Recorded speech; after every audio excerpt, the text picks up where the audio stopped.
ಎಲ್ಲರಿಗೂ ನಮಸ್ಕಾರ ಸ್ನೇಹಿತರೆ.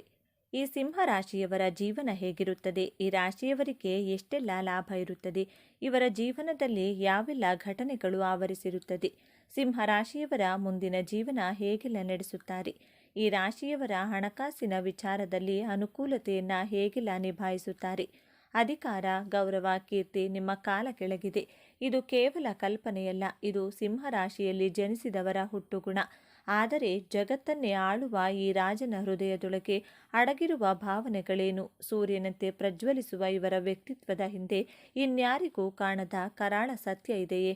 ಬನ್ನಿ, ಯಾರ ಸಹಾಯಕ್ಕೂ ಕಾಯದೆ ಒಬ್ಬಂಟಿಯಾಗಿ ನಿಮ್ಮ ಬದುಕನ್ನು ಬದಲಾಯಿಸುವಷ್ಟು ಸಾಮರ್ಥ್ಯವುಳ್ಳ, ಹಣಕ್ಕಿಂತ ಗೌರವಕ್ಕೆ ಬೆಲೆ ಕೊಡುವಂತಹ ಮಹತ್ವಾಕಾಂಕ್ಷಿ ಸ್ವಾಭಿಮಾನದ ರಾಜನ ರಾಶಿಯಾದಂತಹ ಸಿಂಹರಾಶಿ.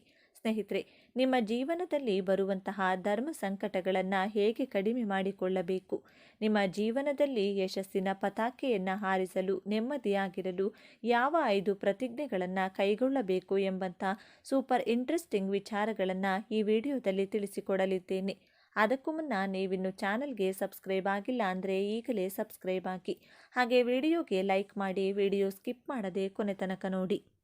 ಆತ್ಮೀಯ ಬಂಧುಗಳೇ, ರಾಶಿಚಕ್ರದ 12 ರಾಶಿಗಳಲ್ಲಿ 5ನೇ ರಾಶಿ ಸಿಂಹ ರಾಶಿಯ ಬಗ್ಗೆ ಎಂದು ನಾವು ಮಾತನಾಡ್ತಿದ್ದೇವೆ. ಇದರ ಅಧಿಪತಿ ಗ್ರಹಗಳ ರಾಜನಾದ ಸೂರ್ಯ. ಬೆಂಕಿಯ ತತ್ವವನ್ನು ಹೊಂದಿರುವ ಈ ರಾಶಿಯ ಚಿಹ್ನೆ ಕಾಡಿನ ರಾಜ ಸಿಂಹ. ಸಿಂಹ ರಾಶಿಯವರಿಗೆ ಜ್ಞಾನ ಅನ್ನೋದು ತುಂಬಾ ಜಾಸ್ತಿ ಇರುತ್ತದೆ. ಜ್ಞಾಪಕ ಶಕ್ತಿ ಅನ್ನೋದು ಚೆನ್ನಾಗಿರುತ್ತದೆ. ಇವರು ಯಾವುದೇ ಕೆಲಸ ಮಾಡಿದರೂ ಸಹ ಪರ್ಫೆಕ್ಟ್ ಆಗಿ ಮಾಡ್ತಾರೆ. ಅಧಿಕಾರ ಪಡೆಯುವಂತಹ ವಿಚಾರಗಳಲ್ಲಿ ಆಸೆ ಹಾಗೂ ಆಸಕ್ತಿ ಜಾಸ್ತಿ ಇರುತ್ತದೆ. ಈ ಸಿಂಹ ರಾಶಿಯವರ ಮನಸ್ಸು ಮಗುವಿನ ಮನಸ್ಸುಳ್ಳವರು ಎಂದೇ ಹೇಳ್ಬೋದು. ಇಷ್ಟೆಲ್ಲ ಇದ್ದರೂ ಸಹ ಈ ಸಿಂಹ ರಾಶಿಯವರಿಗೆ ದಿಢೀರಂತ ಕೋಪ ಬಂದು ಬಿಡುತ್ತದೆ. ದಿಢೀರಂತ ಸಿಡುಕಾಡಿ ಬಿಡ್ತಾರೆ. ಸಿಂಹಕ್ಕೆ ಯಾವ ರೀತಿ ಕೋಪ ಬರುತ್ತದೋ ಅದೇ ರೀತಿ ಇವರ ಕೋಪ ಕಡಿಮೆ ಆಗೋಕೆ ತುಂಬ ಸಮಯ ತಗೋತಾರೆ. ಈ 3 ಅಂಶಗಳೇ ಸಿಂಹ ರಾಶಿಯವರ ವ್ಯಕ್ತಿತ್ವದ ಅಡಿಪಾಯ. ಸೂರ್ಯನಿಲ್ಲದೆ ಜಗತ್ತಿಲ್ಲ. ಹಾಗೆಯೇ ಸೂರ್ಯನಂತೆ ಸಿಂಹ ರಾಶಿಯವರು ಎಲ್ಲಿಗೆ ಹೋದರೂ ತಮ್ಮ ಪ್ರತಿಭೆಯನ್ನು ಬೀರುತ್ತಾರೆ. ಅವರ ಮಾತು, ನಡಿಗೆ, ನೋಟ ಎಲ್ಲದರಲ್ಲೂ ಒಂದು ರೀತಿಯ ಅಧಿಕಾರ ಮತ್ತು ಆತ್ಮವಿಶ್ವಾಸ ಎದ್ದು ಕಾಣುತ್ತದೆ. ಅವರು ಗುಂಪಿನಲ್ಲಿ ಒಬ್ಬರಾಗಿರಲು ಇಷ್ಟಪಡುವುದಿಲ್ಲ, ಬದಲಾಗಿ ಗುಂಪಿನ ನಾಯಕರಾಗಲು ಬಯಸುತ್ತಾರೆ. ಅವರು ಹುಟ್ಟಿನಿಂದಲೇ ನಾಯಕರು. ಅವರಿಗೆ ಗಮನದ ಕೇಂದ್ರ ಬಿಂದುವಾಗಿರುವುದು ಎಂದರೆ ಗಾಳಿಯಷ್ಟೇ ಅವಶ್ಯಕ. ಇದು ಅವರ ಅಹಂಕಾರವಲ್ಲ, ಇದು ಅವರ ಮೂಲ ಸ್ವಭಾವ. ಅವರ ವ್ಯಕ್ತಿತ್ವ ಒಂದು ತೆರೆದ ಪುಸ್ತಕದಂತೆ. ನೇರ ಮತ್ತು ಸ್ಪಷ್ಟ ಮನಸ್ಸಿನಲ್ಲಿ ಒಂದನ್ನು ಇಟ್ಟುಕೊಂಡು ಹೊರಗಡೆ ಇನ್ನೊಂದನ್ನು ಮಾತನಾಡುವ ಜಾಯಮಾನ ಇವರದಲ್ಲ. ಅವರ ಸ್ನೇಹ ಮತ್ತು ದ್ವೇಷ ಎರಡೂ ಬಹಿರಂಗ. ಇದೇ ಕಾರಣಕ್ಕೆ ಕೆಲವರು ಇವರನ್ನು ಪ್ರೀತಿಸುತ್ತಾರೆ, ಇನ್ನು ಕೆಲವರು ದ್ವೇಷಿಸುತ್ತಾರೆ. ಸಿಂಹ ರಾಶಿಯವರು ಒಂದು ಶಪಥವನ್ನು ಮಾಡಿದರೆ ಅದನ್ನು ಕಾರ್ಯರೂಪಕ್ಕೆ ತರುವಂತಹ ತಾಕತ್ತು, ಶಕ್ತಿ ಸಿಂಹ ರಾಶಿಗೆ ಇದೆ. ನೀವು ಮಾಡಬೇಕಾದಂಥ ಮೊದಲನೇ ಶಪಥ, ನಿಮಗೆ ನಿಮ್ಮ ನೆಗೆಟಿವ್ ಪಾಯಿಂಟ್ಸ್ಗಳನ್ನು ಹೇಳುವವರು, ನಿಮ್ಮ ಶತ್ರುಗಳು, ನಿಮ್ಮ ಮಿತ್ರರು, ನಿಮ್ಮ ದೌರ್ಬಲ್ಯಗಳನ್ನು ಹೇಳುವವರ ಮಾತುಗಳನ್ನು ನೆಗೆಟಿವ್ ಆಗಿ ತೆಗೆದುಕೊಳ್ಳಬೇಡಿ. ಅದನ್ನೇ ಪಾಸಿಟಿವ್ ಆಗಿ ಕನ್ವರ್ಟ್ ಮಾಡಿಕೊಳ್ಳಿ. ಅವರು ಹೇಳುವಂತಹ ವ್ಯಂಗ್ಯ ಮಾತುಗಳನ್ನು, ನೆಗೆಟಿವ್ ಮಾತುಗಳನ್ನು ನಿಮ್ಮಲ್ಲಿ ನೀವು ಚೇಂಜಸ್ ಮಾಡಿಕೊಳ್ಳುವುದಕ್ಕೆ ಪ್ರಯತ್ನವನ್ನು ಮಾಡಿ. ಆಗ ನಿಮ್ಮ ನೆರೆಹೊರೆಯವರು, ನಿಮ್ಮ ಸಂಬಂಧಿಕರು, ನಿಮ್ಮ ಸ್ನೇಹಿತರು ಹೇಳುವಂಥ ನಿಮ್ಮಲ್ಲಿರುವಂಥ ನೆಗೆಟಿವ್ ಗುಣಗಳನ್ನು ನೀವು ಸರಿ ಮಾಡಿಕೊಳ್ತಾ ಹೋದಾಗೆ ಅವರು ನಿಮ್ಮಲ್ಲಿ ಇರುವಂತಹ ನೆಗೆಟಿವ್ಗಳನ್ನು ಹೇಳೋದಕ್ಕೆ ಅವಕಾಶನೇ ಇರುವುದಿಲ್ಲ. ಅದನ್ನು ಬಿಟ್ಟು ಅಯ್ಯೋ ಅವರು ನನ್ನ ಬಗ್ಗೆ ಹಾಗೆ ಹೇಳಿಬಿಟ್ರು, ಹೀಗೆ ಹೇಳಿಬಿಟ್ರು ಅಂತ ನೀವು ಕೋಪ ಮಾಡಿಕೊಂಡ್ರೆ ನಿಮ್ಮನ್ನು ಕೋಪಿಷ್ಠರು ಅಂತ ಪಟ್ಟ ಕಟ್ಟುತ್ತಾರೆ. ಅದಕ್ಕೋಸ್ಕರ ಅನ್ನೆಸೆಸರಿ ಟೆನ್ಷನನ್ನು ಮಾಡಿಕೊಂಡು ಅವರ ಮೇಲೆ ಜಗಳಕ್ಕೆ ಹೋದರೆ ನೀವೇ ಮಾನಸಿಕವಾಗಿ ಶಾಂತಿಯನ್ನು ಕಳೆದುಕೊಳ್ತೀರಾ. ಆದ್ದರಿಂದ ಯಾರು ಏನೇ ಹೇಳಿದರೂ, ಯಾರೇ ನನ್ನ ಬಗ್ಗೆ ನ್ಯೂನ್ಯತೆಗಳನ್ನು ಗುರುತಿಸಿ ಹೇಳಿದರೂ ನಾನು ಕೋಪಗೊಳ್ಳದೆ ನನ್ನ ನ್ಯೂನ್ಯತೆಗಳನ್ನು ಬದಲಾಯಿಸಿಕೊಳ್ಳುವಂಥ ಪ್ರತಿಜ್ಞೆಯನ್ನು ಮಾಡುತ್ತೇನೆ. ನ್ಯೂನ್ಯತೆಗಳನ್ನು ಹೇಳುವವರು ಅಲ್ಲೇ ಇರ್ತಾರೆ. ಸಿಂಹ ರಾಶಿಯವರು ಬೆಳೀತಾ ಹೋಗ್ಬೋದು ಎಂಬಂತಹ ಪ್ರತಿಜ್ಞೆಯನ್ನು ಮಾಡಿ. ಎರಡನೆಯದಾಗಿ, ಸಿಂಹ ರಾಶಿಯವರು ನಿಮಗೆ ಇಷ್ಟವಿಲ್ಲದಂತಹ ವ್ಯಕ್ತಿಗಳ ಕಡೆ ಯಾವುದೇ ಕಾರಣಕ್ಕೂ ತಿರುಗಿಯೂ ಸಹ ನೋಡಬೇಡಿ. ಇಷ್ಟವಲ್ಲದ ವ್ಯಕ್ತಿಗಳಿಂದ ದೂರವಿದ್ದರೆ ನೆಮ್ಮದಿಯಾಗಿರಬಹುದು. ರುಚಿಯಾದಂತಹ ಹಣ್ಣುಗಳು ಇರುವಂಥ ಮರಕ್ಕೆ ಎಲ್ಲರೂ ಕಲ್ಲುಗಳನ್ನು ಹೊಡಿತಾ ಇರ್ತಾರೆ. ಆದರೆ ಬತ್ತಿ ಹೋದಂತಹ ಮರಕ್ಕೆ, ಒಣಗಿ ಹೋದಂತಹ ಮರಕ್ಕೆ ಯಾರೂ ಕೂಡ ಕಲ್ಲನ್ನು ಹೊಡೆಯುವ ಪ್ರಯತ್ನವನ್ನು ಮಾಡೋದಿಲ್ಲ. ಹಾಗೆಯೇ ಒಳ್ಳೆ ಸಾಧನೆ ಮಾಡುವವರಿಗೆ ಗೆಲ್ಲುವ ಅವರನ್ನು ಮಾನಸಿಕವಾಗಿ ಕುಗ್ಗಿಸಲು ನಿಮ್ಮ ಹಿತಶತ್ರುಗಳು, ನಿಮ್ಮ ಗುಪ್ತ ಶತ್ರುಗಳು ಪ್ರಯತ್ನವನ್ನು ಮಾಡ್ತಾರೆ. ಅವರನ್ನೆಲ್ಲ ಇಗ್ನೋರ್ ಮಾಡಬೇಕು. ಅವರ ಪ್ರಯತ್ನಗಳನ್ನು ನಿಮ್ಮ ರಾಜತಂತ್ರದಿಂದ ಸೋಲಿಸಬೇಕು. ತುಂಬ ಹೆಸರು, ಕೀರ್ತಿ, ಸಾಧನೆ ಮಾಡುವವರಿಗೆ ಶತ್ರುಗಳು ಯಾವಾಗಲೂ ಹೆಚ್ಚಾಗಿಯೇ ಇರುತ್ತಾರೆ. ಶತ್ರುಗಳ ಬಗ್ಗೆ ಭಯಪಡುವುದನ್ನು ಬಿಡಬೇಕು. ನಾನು ಹಣ್ಣು ಕೊಡುವ ಮರ, ಆದ್ದರಿಂದ ನನಗೆ ಶತ್ರುಗಳು ಜಾಸ್ತಿ ಇದ್ದಾರೆ ಎನ್ನುವಂಥ ವಿಷಯವನ್ನು ನಿಮ್ಮ ನೆನಪಿನಲ್ಲಿಟ್ಟುಕೊಂಡು ನಿಮ್ಮ ಕೆಲಸ, ನಿಮ್ಮ ಗೋಲ್ ಕಡೆ ಫೋಕಸ್ ಮಾಡಿ. ನನ್ನ ಗುರಿ ಸಾಧನೆಗೆ ನನ್ನ ಶತ್ರುಗಳು ಅಡ್ಡಗಾಲಾಗುವುದಿಲ್ಲ ಎಂಬಂಥ ಸಂಕಲ್ಪವನ್ನು ದೃಢವಾಗಿ ಮಾಡಿ. ಮೂರನೆಯದಾಗಿ, ನಿಮ್ಮ ಮೇಲೆ ಪರಾಕ್ರಮ ತೋರಿಸುವಂಥ, ನಿಮ್ಮ ಮೇಲೆ ಡಾಮಿನೇಟ್ ಮಾಡುವಂತಹ, ನಿಮ್ಮ ಕಾರ್ಯಕ್ಷೇತ್ರದಲ್ಲಿ ಆದರೂ ಸರಿ, ನಿಮ್ಮ ಬಿಸ್ನೆಸ್ಸಲ್ಲಾದರೂ ಸರಿ, ಅಂತಹ ವ್ಯಕ್ತಿಗಳಿಂದ, ಅಂತಹ ಪರಿಸರದಿಂದ ದೂರವಿರಲು ಪ್ರಯತ್ನವನ್ನು ಮಾಡಿ. ಬೇರೆಯವರಿಗೋಸ್ಕರ ನಿಮ್ಮ ತನವನ್ನು ಬಿಟ್ಟುಕೊಡುವುದಿಲ್ಲ ಎಂಬಂತಹ ಶಪಥವನ್ನು ಮಾಡಿ. ಸಿಂಹರಾಶಿಯವರು ನಿಮಗೆ ಇಷ್ಟಪಡುವಂತಹ ಡ್ರೆಸ್ಗಳನ್ನು ಹಾಕಿಕೊಳ್ಳಿ. ನಿಮ್ಮ ಮಾತಿನ ಶೈಲಿಯನ್ನು ಯಾರಿಗೋಸ್ಕರನೂ ಬದಲಾಯಿಸಿಕೊಳ್ಳದೆ ನಿಮ್ಮ ಐಡೆಂಟಿಟಿಯನ್ನು ಕಳೆದುಕೊಳ್ಳಬೇಡಿ. ನಿಮ್ಮ ಸ್ವಾಭಿಮಾನಕ್ಕೆ, ನಿಮ್ಮ ಮನಸ್ಸಾಕ್ಷಿಗೆ ವಿರುದ್ಧವಾದಂಥ ಕೆಲಸಗಳನ್ನು ಮಾಡಿ ಪಶ್ಚಾತ್ತಾಪ ಪಡುವುದಿಲ್ಲ ಎಂಬಂಥ ಶಪಥವನ್ನು ಮಾಡಿ. ನಾಲ್ಕನೆಯದಾಗಿ, ಈ ಪ್ರಪಂಚದಲ್ಲಿ ಯಾರೂ ತೃಪ್ತಿಪಡಿಸಲು ಸಾಧ್ಯನೇ ಇಲ್ಲ. ಬೇರೆಯವರನ್ನು ತೃಪ್ತಿಪಡಿಸಬೇಕು ಅನ್ನುವಂಥ ಪ್ರಯತ್ನವನ್ನು ಮಾಡೋದಿಲ್ಲ. ಅದು ಸಾಧ್ಯವೂ ಇಲ್ಲ.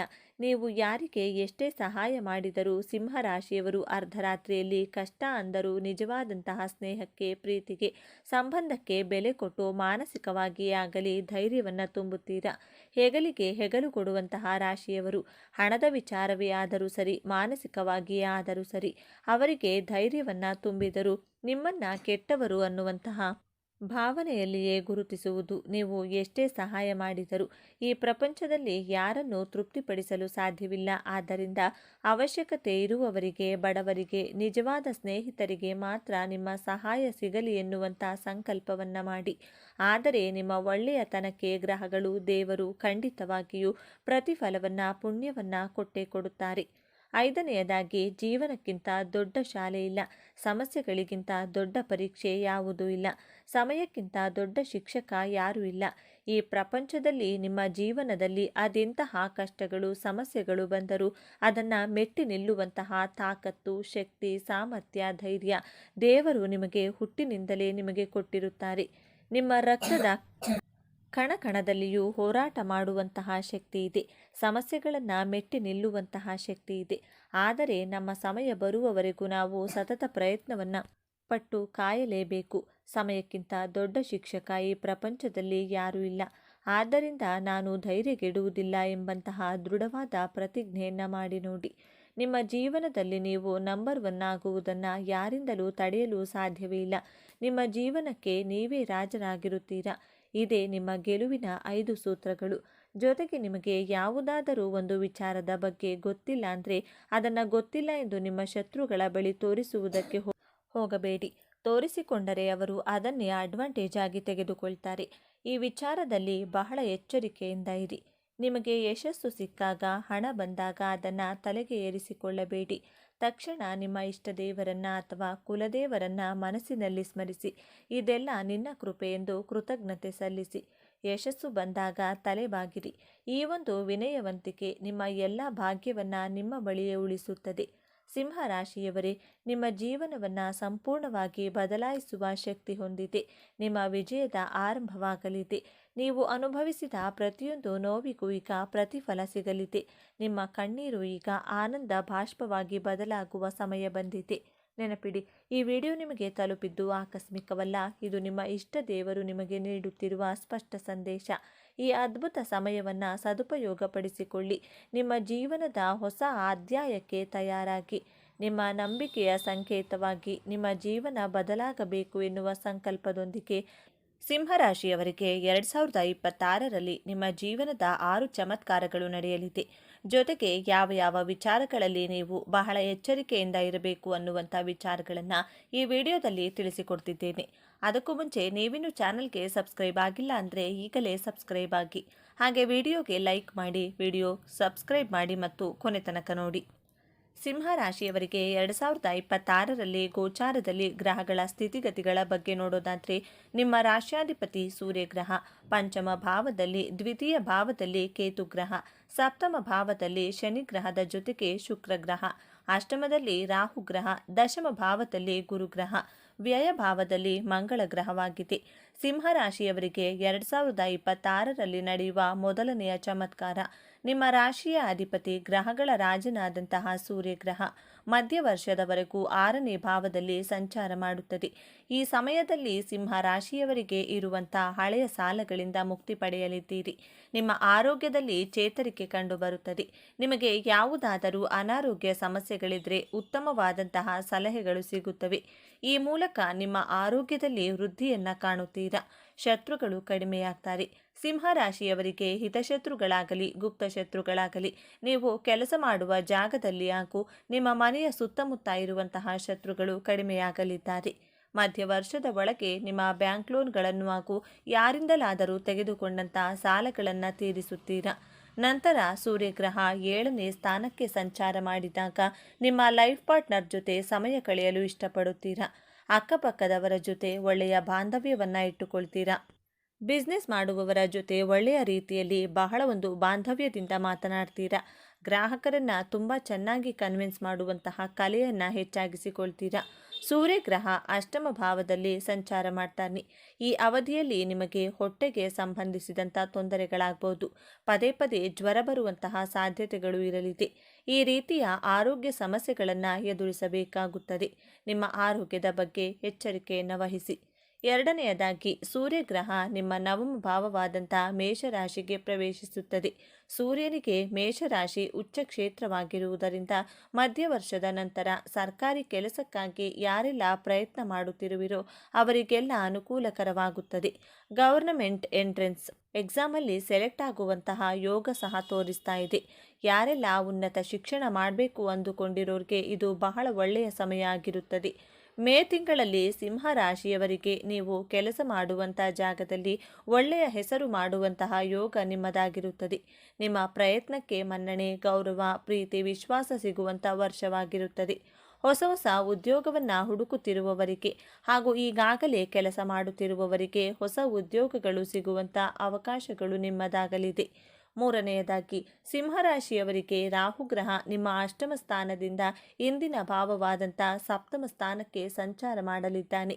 ಇಷ್ಟು ದಿನ ನೀವು ಅಂದುಕೊಂಡಂಥ ಕೆಲಸ ಕಾರ್ಯಗಳನ್ನು ಪ್ರಾರಂಭಿಸಲು ಬಹಳ ಅಡೆತಡೆಗಳು, ತೊಂದರೆಗಳು ಆಗುತ್ತಿದ್ದವು. ಮನೆಯನ್ನು ಕಟ್ಟುವಾಗ ಅದು ಅರ್ಧದಲ್ಲಿಯೇ ನಿಂತಿದ್ರೆ ಮನೆಯನ್ನು ಸಂಪೂರ್ಣವಾಗಿ ಕಟ್ಟಿ ಮುಗಿಸ್ತೀರಾ. ನಿಮ್ಮ ನಿಂತು ಹೋದಂತಹ ಕೆಲಸ ಕಾರ್ಯಗಳು ಚೆನ್ನಾಗಿ ನಡೆಯುತ್ತದೆ. 2026ರಲ್ಲಿ ನಿಮ್ಮ ಆದಾಯ ಚೆನ್ನಾಗಿರುತ್ತದೆ. ಸಿಂಹ ರಾಶಿಯವರು ಈ ಹಿಂದಿನ 1.5 ವರ್ಷದಲ್ಲಿ ನಡೆಯುವಾಗ ಎಡವಿ ಬೀಳುವುದು ಈ ರೀತಿಯಾಗುತ್ತದೆ. ಗಾಡಿ ಓಡಿಸುವಾಗ ಸಣ್ಣ ಪುಟ್ಟ ಆಕ್ಸಿಡೆಂಟ್ಗಳು, ಗಾಡಿ ಸ್ಕಿಡ್ ಆಗಿ ಬೀಳುವುದು, ಇದೆಲ್ಲ ಕೊನೆಯ ವರ್ಷದ ನಂತರ ಸಂಪೂರ್ಣವಾಗಿ ಕಡಿಮೆಯಾಗಲಿದೆ. ನಾಲ್ಕನೆಯದಾಗಿ, ನಿಮ್ಮ ವೈವಾಹಿಕ ಜೀವನದಲ್ಲಿ ಬಹಳ ಎಚ್ಚರಿಕೆಯಿಂದ ಇರಬೇಕಾಗುತ್ತದೆ.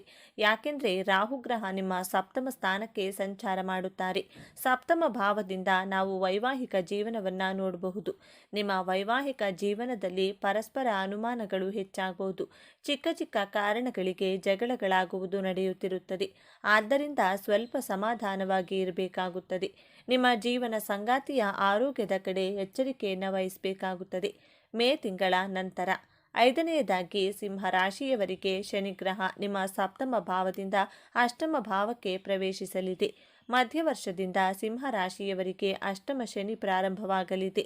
ಇದು ಗೋಚಾರದ ಪ್ರಕಾರ ಆದರೆ ನಿಮ್ಮ ಜನ್ಮ ಕುಂಡಲಿಯಲ್ಲಿ ಶನಿಗ್ರಹ ಸ್ವಕ್ಷೇತ್ರ ಉಚ್ಚ ಕ್ಷೇತ್ರದಲ್ಲಿ ಸ್ಥಿತವಾಗಿದ್ದರೆ ಶನಿಗ್ರಹ ಉತ್ತಮವಾದಂಥ ಶುಭ ಫಲಗಳನ್ನು ಕೊಡುತ್ತದೆ. ನಿಮ್ಮ ಜನ್ಮ ಕುಂಡಲಿಯಲ್ಲಿ ಶನಿಗ್ರಹ ನೀಚ ರಾಶಿ ಶತ್ರು ಕ್ಷೇತ್ರದಲ್ಲಿ ಸ್ಥಿತವಾಗಿದ್ದರೆ ನಿಮಗೆ 2.5 ವರ್ಷದಲ್ಲಿ ಅಶುಭ ಫಲಗಳನ್ನು ಕೊಡಲಿದೆ. ಈ 2.5 ವರ್ಷದಲ್ಲಿ ಸಿಂಹ ರಾಶಿಯವರು ನಿಮ್ಮ ಮಾತಿನ ಮೇಲೆ ಗಮನ ಇಟ್ಕೊಂಡು ಮಾತನಾಡಬೇಕಾಗುತ್ತೆ.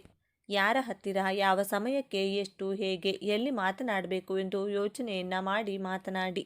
ಹಠದ ಸ್ವಭಾವವನ್ನು ಕಡಿಮೆ ಮಾಡಿಕೊಳ್ಳುವುದರಿಂದ ಶನಿಗ್ರಹದ ಕೆಟ್ಟ ಪ್ರಭಾವಗಳಿಂದ ನೀವು ಬಚಾವಾಗಬಹುದು.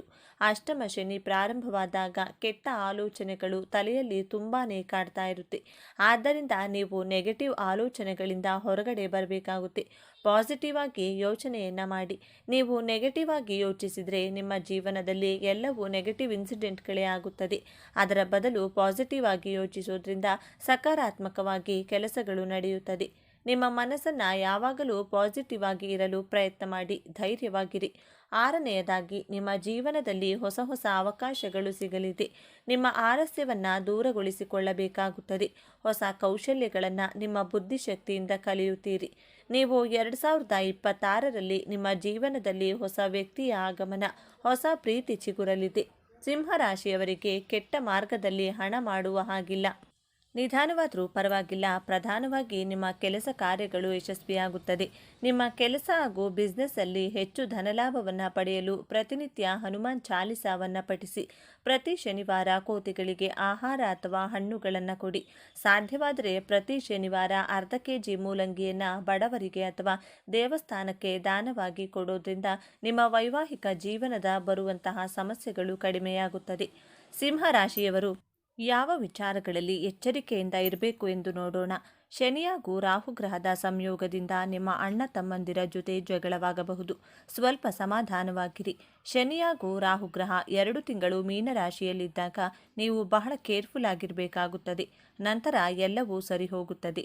ಈ ಸಮಯದಲ್ಲಿ ಹಣದ ಹೂಡಿಕೆಯನ್ನು ಮಾಡಬೇಡಿ. ಹಣಕಾಸಿನ ವಿಚಾರದಲ್ಲಿ ಎಚ್ಚರಿಕೆಯಿಂದ ಇರಬೇಕಾಗುತ್ತದೆ. ಮಧ್ಯವರ್ಷದ ನಂತರ ಗುರುಗ್ರಹ ಮಿಥುನ ರಾಶಿಗೆ ಪ್ರವೇಶಿಸಿದಾಗ ಸ್ತ್ರೀಯರಿಂದ ಮಹಿಳೆಯರಿಂದ ನಿಮಗೆ ತೊಂದರೆಗಳು ಅಪವಾದಗಳು ಬರುವಂತಹ ಚಾನ್ಸಸ್ ಇರಲಿದೆ. ಆದ್ದರಿಂದ ಹೆಣ್ಣು ಮಕ್ಕಳ ವಿಚಾರದಲ್ಲಿ ಈ ತಿಂಗಳ ನಂತರ ಬಹಳ ಕೇರ್ಫುಲ್ ಆಗಿರಬೇಕಾಗುತ್ತದೆ. ಗುರುವಾರ ದಿನ ಹಳದಿ ವಸ್ತ್ರವನ್ನು ದಾನ ಮಾಡೋದ್ರಿಂದ ಈ ಅಪವಾದದಿಂದ ಮುಕ್ತಿಯನ್ನು ಹೊಂದಬಹುದು. ಸಿಂಹರಾಶಿಯವರಿಗೆ ನಿಮ್ಮ ವೈವಾಹಿಕ ಜೀವನದಲ್ಲಿ ವೈಮನಸ್ಸುಗಳು ಮಿಸ್ಅಂಡರ್ಸ್ಟ್ಯಾಂಡಿಂಗ್ಗಳು ಇದ್ದೇ ಇರುತ್ತದೆ. ಆತುರಪಟ್ಟು ಡಿವೋರ್ಸ್ಗಾಗಿ ಅಪ್ಲೈ ಮಾಡಲು ಹೋಗಬೇಡಿ. 3 ತಿಂಗಳ ನಂತರ ನಿಮ್ಮ ವೈವಾಹಿಕ ಜೀವನದಲ್ಲಿದ್ದಂಥ ವೈಮನಸ್ಸುಗಳು ಮಿಸ್ಅಂಡರ್ಸ್ಟ್ಯಾಂಡಿಂಗ್ಗಳು ದೂರವಾಗುತ್ತದೆ. ಆತುರದಿಂದ ನಿರ್ಧಾರವನ್ನು ತೆಗೆದುಕೊಳ್ಬೇಡಿ. ಸಮಾಧಾನವಾಗಿರಿ. ಪ್ರಿಯ ವೀಕ್ಷಕರೇ, ಈ ಎಲ್ಲ ಮಾಹಿತಿಗಳು ಹಾಗೂ ಈ ವಿಚಾರಗಳು ನಿಮಗೆ ಇಷ್ಟ ಆಗಿದೆ ಎಂದು ನಾನು ಭಾವಿಸ್ತಿದ್ದೇನೆ. ಈ ಮಾಹಿತಿ ನಿಮಗೆ ಇಷ್ಟ ಆಗಿದ್ರೆ ನಮ್ಮ ಚಾನಲ್ಗೆ ತಪ್ಪದೇ ಸಬ್ಸ್ಕ್ರೈಬ್ ಮಾಡ್ಕೊಳ್ಳಿ. ಈ ವಿಡಿಯೋಗೆ ಒಂದು ಲೈಕ್ ಕೊಡೋದನ್ನು ಮರಿಬೇಡಿ. ಈ ವಿಡಿಯೋವನ್ನು ನಿಮ್ಮ ಫ್ರೆಂಡ್ಸ್ ಹಾಗೂ ನಿಮ್ಮ ಫ್ಯಾಮಿಲಿ ಗ್ರೂಪಲ್ಲಿ ಹೆಚ್ಚು ಶೇರ್ ಮಾಡಿ. ನಿಮ್ಮ ಅಭಿಪ್ರಾಯಗಳನ್ನು ತಪ್ಪದೇ ಕಮೆಂಟ್ ಮಾಡಿ. ಎಲ್ಲರೂ ಭಕ್ತಿಯಿಂದ ಓಂ ಶ್ರೀ ಶನೀಶ್ವರ ನಮಃ ಅಂತ ಕಮೆಂಟ್ ಮಾಡಿ. ಧನ್ಯವಾದಗಳು.